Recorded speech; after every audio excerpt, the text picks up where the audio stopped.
We have before us a momentous opportunity to create the world's first truly interfaith nation.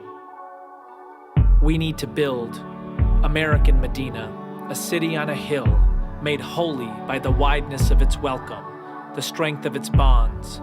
Look at its shining.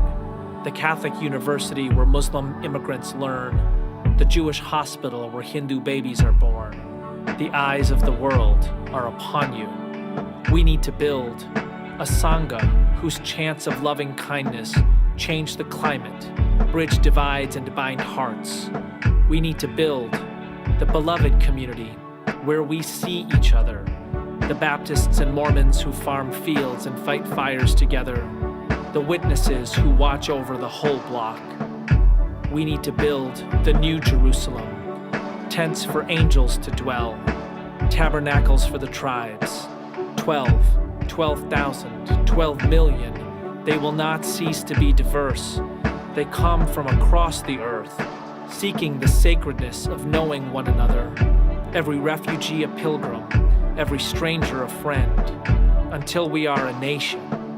This Interfaith America, pluralist Rashtra, diverse democracy, achieving our country, where our hopes are prophecies, where we offer Longar to our friends and our enemies, where we do not wait for sickness to pray for one another's health, where we defeat the things we do not love by building the things we do. We need to build.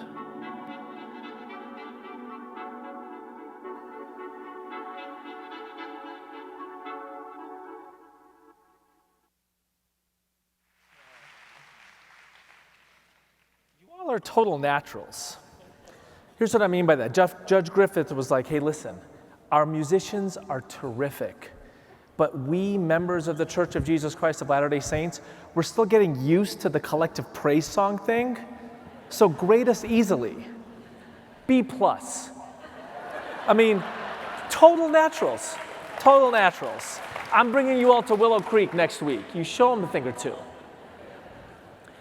So, I want everybody to think about the first time they met somebody of a different religion and were conscious of it. Conscious of it. So here's my story. I'm 9 or 10 years old, and I get invited to this kid, I don't remember his name, Brian or John or David or something's birthday party, okay?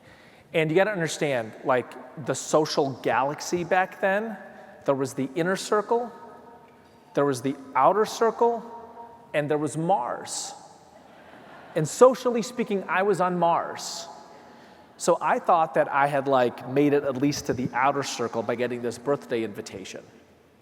I now know, because I'm a parent, that the way this actually went is John's mom said, if you're not inviting the Eboo kid, you're not having a birthday party, because I say that to my kids now.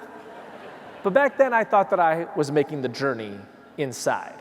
So in any case, I'm so excited about this. I cannot even tell you, right? Birthday parties on a Sunday afternoon, and this was before the era that people got circuses and ponies for their kids' birthday parties.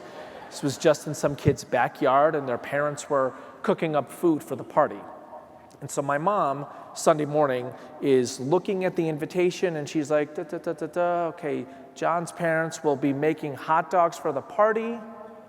And as we are Muslim and don't eat pork, and as my mom was an immigrant and didn't have whatever the confidence to call John's parents and say, are the hot dogs beef or pork?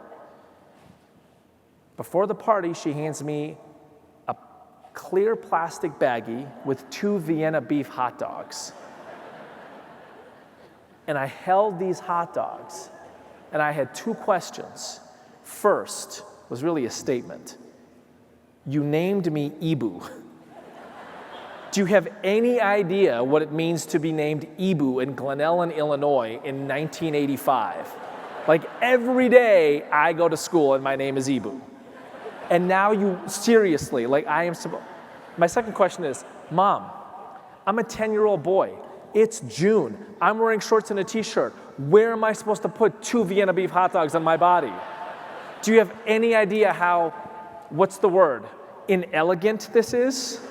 I didn't have that word back then. I have it now. So my mom, pious Ismaili Muslim, she's basically like, you figure it out, right? I think you guys call that the pioneer spirit. You figure it out. So I go to his birthday party. I somehow put these 2 Vienna beef hot dogs on my body somewhere. I don't remember how I did it, but I kind of get through the first hour, duck, duck, goose, and whatever the heck else we did for the first hour, and then it's about to be mealtime. So I sneak into the kitchen. I do not want anybody to see me. I'm actually even a little bit nervous talking to John's parents about this, even though my mom, I'm sure, has conveyed the message by this point. So I kind of hide in this dark corner of the kitchen, ready to kind of make my foray to the stove to gently ask if John's parents could cook up these 2 hot dogs. Lo and behold, there's somebody else in the corner. I look at this kid. What's he doing here? He holds up a plastic baggie with 2 hot dogs. I'm like, say, man, are you Muslim? It's like, no, my name's Chaim, I'm Jewish. My mom sent me with 2 Vienna beef hot dogs. I'm like, I have never heard of Jewish, but you and me, we are gonna be friends. That is my first conscious encounter of somebody of a different religion. True story. True story. So what's yours? What is the first time you were conscious of encountering somebody from a different religion? What did you think of their faith? What did it do to your own faith? What did it do to the relationship? I think that these are some of the most important questions of the 21st century. How do we encounter people of different religions? What does it make us think of their faith, of our faith, and maybe most important of all, our relationship? Because honestly, that relationship is key to our faith. So let me tell you about the relationship I had in high school, which was central to my faith and to the organization I started, Interfaith America.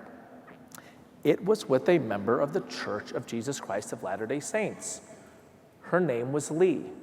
We were close friends for a year, and then we dated. She became my girlfriend.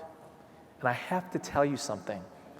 I knew friends from a lot of different religions by this point. I was 16, 17 years old. I'm an Ismaili Muslim. There are about as many of us in the world as there are of you, roughly 15 million, except half or 2/3 of you are in the United States, and there might be a couple of 100,000 of us in the United States. So my whole life is meeting people of different religions, and by the time you're in high school, you're conscious of it. But Lee was the first person's faith that I admired. It made her better. And honestly, she was such a good person. She was smart, and she was confident without being cocky, and she was grounded, and she was radiant, and it had everything to do with her faith. And honestly, I wanted some of that. Because like a lot of people in high school, at least a lot of people in the high school that I was in, religion was kind of over here. You know, it was the thing your mom told you to do when she required you to do it, but it wasn't central. But for Lee, it was central. And it was so clear to me how much it made her better. And as I said, she was confident in it. She didn't hide it. She didn't bulldoze other people with it. It just elevated her. So there's a story that I want to share with you about Lee and me, which brought me into, if you will, the discipline of the faith of the Church of Jesus Christ of Latter-day Saints, and actually religious discipline in general. It's a bit of an irreverent story. My friend Charlie Friedman, your friend Charlie Friedman, encouraged me to tell it. You blame it on him if you think it's too irreverent. So Lee and I are in the basement. This is maybe the second or third week of dating, and we are holding hands, and we are snuggling, and I'm having thoughts, and she is having thoughts, and she asks for a pencil and a piece of paper, and I'm thinking this is curious, but I'm going to go with it, and she draws a stick figure, and she draws a circle around about 85% of that stick figure. And she points to the stick figure and the circle, and she just shakes her head. And I look at her, and I shake my head kind of quizzically, and she shakes her head affirmatively. And I think to myself, you know that I'm a 17-year-old boy, right? And then I think to myself, boy, you Mormons are a disciplined lot. This is a roller coaster that is different than the one I thought that I was going to be on. And in all honesty, discipline is a big part of religion. Discipline is a big part of religion. And I learned to admire it in that relationship with Lee. And I learned what it means to bring your faith with you wherever you go. And Lee did that. She brought her faith with her wherever she went. I'm searching in my pockets because there's actually an object, and Bill asked me to show this to you. It is one of the ways that I bring my faith with me wherever I go. This is always in my pocket. These are prayer beads. These are Muslim prayer beads. It's a tasbih. And you'll see me in meetings and occasionally on stage. I'll have it out, and I'll be praying the name of God or the Prophet Muhammad or the Shia Imams. Lee taught me you bring your faith with you in appropriate ways, in ways that make you confident, in ways that elevate you, in ways that elevate others. This is one of the ways I do that. This is Norman Rockwell, circa 1940-something. Freedom of worship. Norman Rockwell is recognizing some of our religious diversity. Some 80 years ago, you can see somebody there who looks like a Catholic. You can see somebody there who looks like a Muslim. Several people there who look like they could be part of the Church of Jesus Christ of Latter-day Saints. Norman Rockwell knows, and I want to say this slowly and confidently, that the fruit of religious liberty is religious diversity. The members of the Church of the Jesus Christ of Latter-day Saints, you realize the sacredness of religious liberty, and I think also the sacredness of religious diversity. But these things are deeply connected, and we know this, that if you give people the freedom, the world, it's 8 billion people, it's many, many faiths, you bring them to America, you give them the freedom to express their faith. Well, 80 years after this, the world, our nation, looks a lot like this. This is what America is now. It's no longer faith in the 1940s sense. This is what America looks like now. I promise you, your kids and grandkids are much more likely to be conscious of the people of different faiths that they meet in third grade than you were in third grade. I promise you that. In any hospital in which your kids or grandkids are born, they're going to be born into the world with the loving, caring hands of people of a half dozen religions. Just look around at the doctors and the nurses and the hospital administrators and the custodians and the food service workers. Just look around. This is what America looks like now. The United States is the most religiously diverse nation in human history, the most religiously devout nation in the Western Hemisphere, at a time of global religious conflict. So what are we meant to be? What should we do? You guys have answers.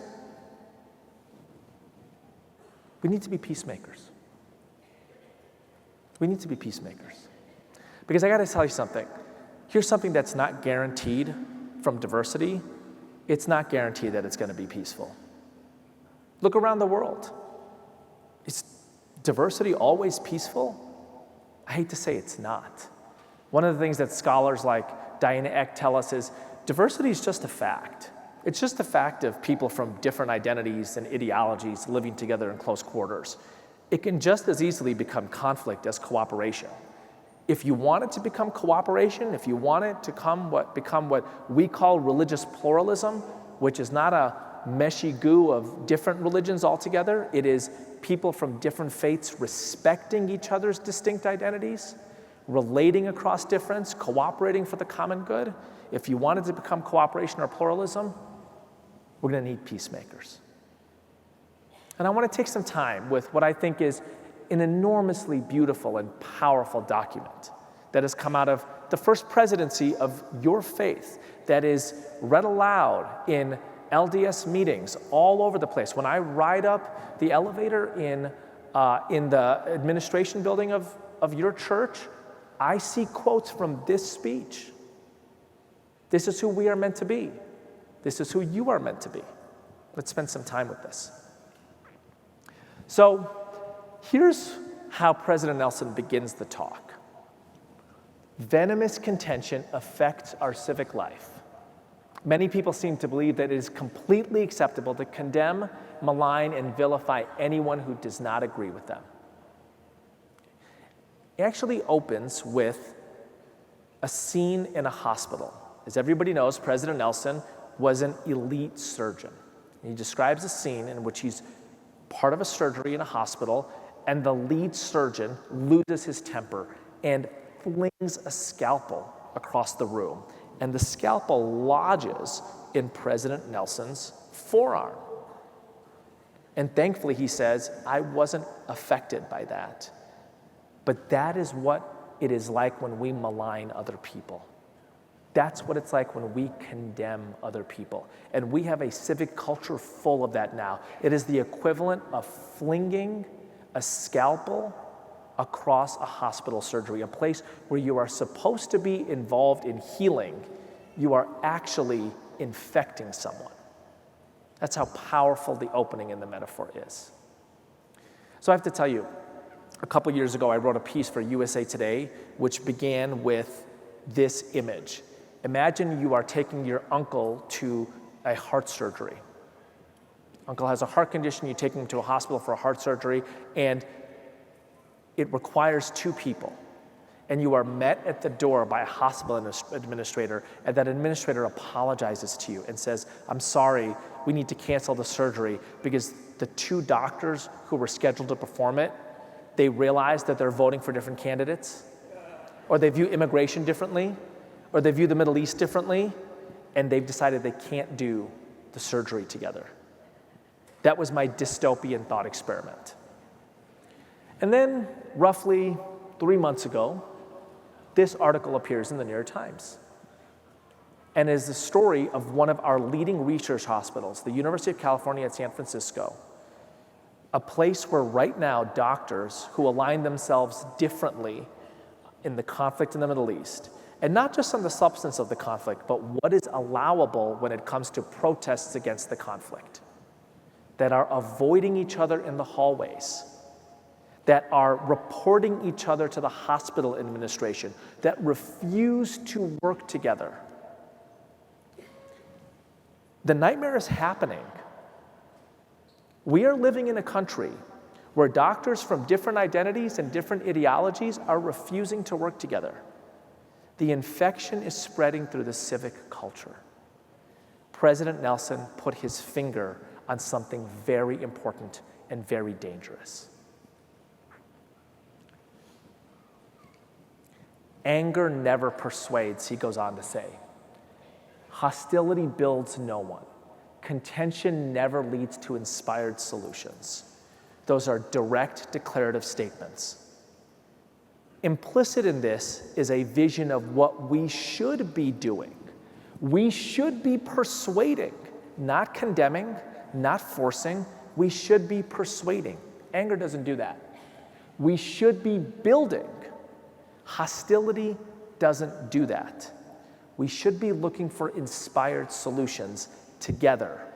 Contention does not lead to that. This is what it looks like to be a peacemaker.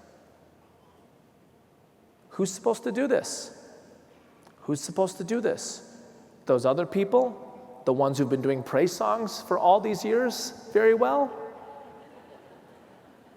We are to be examples of how to interact with others, especially when we have differences of opinion. So that's profound, right?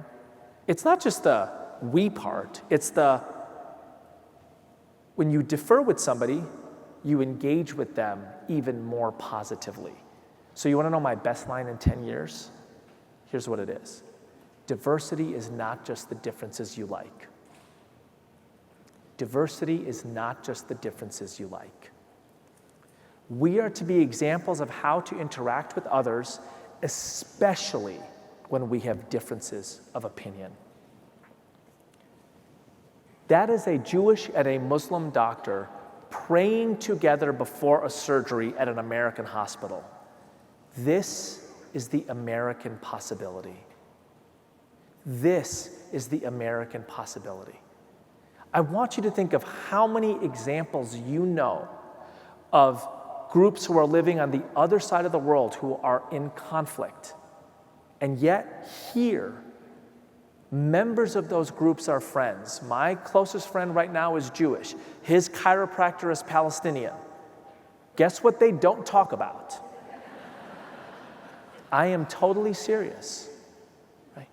That is a beautiful thing. It is a beautiful thing that we have a nation of groups of people from all over the world, speaking different languages, praying to God in different ways, including not at all. People who come from the four corners of the earth, they come here and they build a nation, and they do not bring their conflicts here. Because I have to tell you something. If you think it is legitimate for one group of people to bring their conflicts here, why not another group of people? Or a third group of people? Is there any shortage of conflict in the world? There isn't. All of those people live here. This is the American possibility. We figure out ways to get along here, to cooperate here. Sometimes you agree to disagree on some fundamental things so that you can work together on other fundamental things. I promise you, they don't agree on everything. But what they are about to go do is also fundamental. They are about to go save a life in a surgery. What they disagree on is fundamental, and what they work together on is fundamental. And when you build a relationship with someone on an area of agreement, you have the opportunity to talk about the disagreement in a different way, in a civil way, in a way that is not characterized by contention or condemnation. And I hope that if America lives out its possibility, and I am with people who I know I can be unafraid of saying, I think America has a sacred mission. You think America has a sacred mission. This is part of that sacred mission. If we are able to do this, maybe the world will have more of this.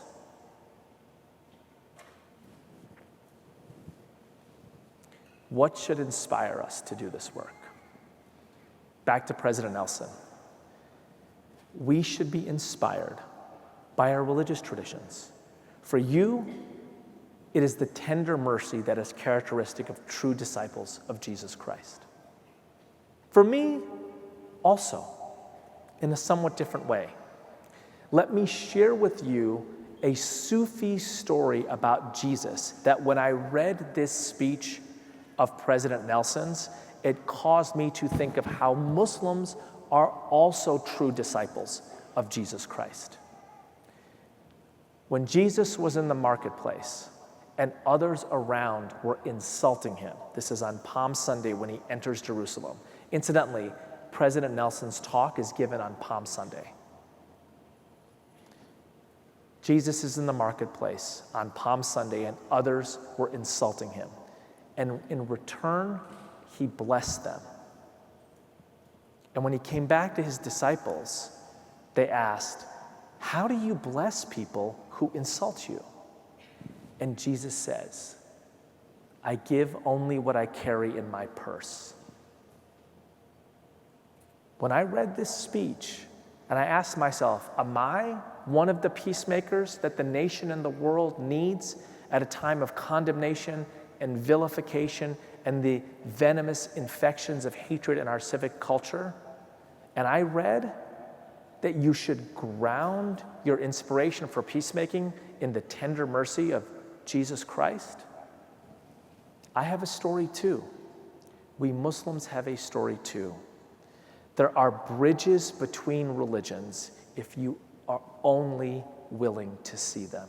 There is always a bridge. Contention is a choice. Peacemaking is a choice. You have your agency to choose contention or reconciliation. I urge you to be a peacemaker now and always. In any interaction, big or small, in a billion-dollar business deal, in a moment at a stoplight with somebody who is going too fast, you have the choice. We have the choice. We are urged for both civic and sacred purposes to make the choice of peacemaking. Here's the thing. Peacemaking is a choice and it's also a skill. And that's what we're doing at Interfaith America. And one of the best parts of the past few years is building deeper relationships with agencies of the church, particularly at BYU, places like Wheatley. I'm so proud and happy that my friend Judge Tom Griffith is on the board of Interfaith America. He brings the LDS spirit of peacemaking. If we make this choice to be peacemakers, we also have to have the skills of peacemaking. How do you create spaces where it is easier for people to cooperate? How do you facilitate a discussion where people are sharing stories of their religious inspiration rather than arguing about contentious parts of their doctrine? How do you create projects where people from different faiths are coming together to serve others instead of people from different faiths pointing fingers at each other for everything the other community did wrong? These are skills. These are skills. Just like architects build physical bridges that require a great deal of skill, peacemakers, interfaith leaders build civic bridges that require a great deal of skill. But it starts with inspiration, and it starts with vision, and it starts with grounding your choices, your agency in your faith and saying, I am doing this because it is a command of my faith. It is both a civic endeavor and a sacred endeavor. It is both a neighborly thing to do and a religious thing to do. I think when we get this right, America feels like a giant potluck. I want to tell you something. Diversity work right now feels like a battlefield. It's always oppressor versus oppressed, always victims and villains, always marginalized and dominant. That's not the way diversity work should be. And diversity work shouldn't be like a melting pot either. I don't want you to have to melt your LDS faith or your Buddhist faith or your evangelical faith or your questions and seekerness. I want you to bring it to the table. I learned from it. I'm the kind of Muslim I am because Lee was the kind of Mormon she was. I'm the kind of Muslim I am because Lee was the kind of Mormon she was. Do not hide your light. Do not stop bringing your distinctive dish to the table. A potluck is a place where we're relying on everyone's contributions, where you want people to bring the dish that was inspired by their great-grandfather from Eastern Europe or their great-aunt from Lebanon to the table. You want to create a space where not only can everybody contribute, where not only is everybody inspired to bring their distinctiveness to the table, but there can be creative combinations. When that crusty bread recipe hits that spicy dip, and you're like, I've never even thought that these two things go together, but here we are. We call that America. We call that America. That's where jazz comes from. That's where blues comes from. That's where all these great dishes comes from. That's where rock and roll and hip hop comes from. It comes from different traditions at the same table, in the same room, in creative combinations. And we want enriching conversation. We want people to share the stories of their identity, to tell the story of being in the kitchen with their great-grandmother as she is baking that bread and saying, this is what it was like to bake in Poland in the early 20th century. This is what it was like. And now we're baking it together here, 80 years later, together. And you bring that bread to the potluck, and you bring the story with you. You bring your identity with you. That's what America should be. We should be a potluck nation. I want to leave you with 5 lines. I want to leave you with 5 lines. This is what the work of peacemaking is. This is what the work of pluralism is. Diversity is a treasure. Identity is a source of pride, not a status of victimization. Cooperation is better than division. Faith is a bridge. Everyone is a contributor. Jazakallahu khair. May God give you goodness. Thank you.